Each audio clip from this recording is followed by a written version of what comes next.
So different cultures, different nationalities. How about do you notice any generational traits? Like, are they like mostly of which generation?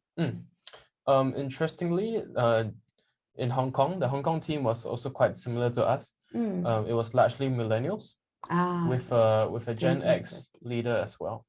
So we were able to vibe with a lot of things. We were able to relate. We even exchanged social media and things like that. Became fast friends, and we had similarly fast style of working as well. More on that later, I guess. And as for India and New Zealand, they were actually Gen X personnel. My generation. Which was quite interesting.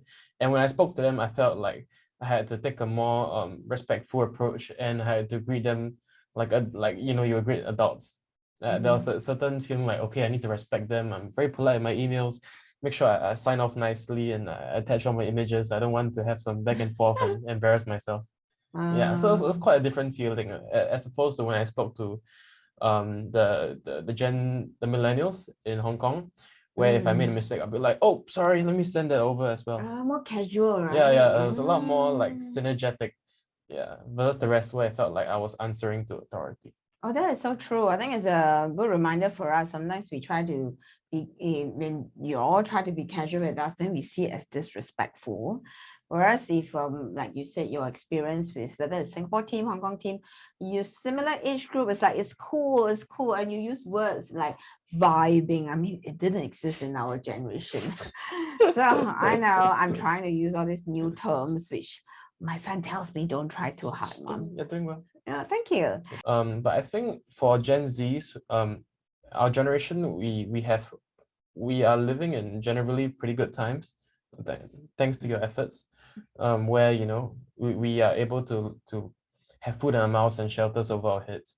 And so when we look at work, generally most of us would be thinking about different priorities. We'll be looking at the work culture, how the team dynamics are, whether they are nurturing, whether they can help us to grow, and how well they take care of us, whether they show an actual interest in our welfare, or is it very fake?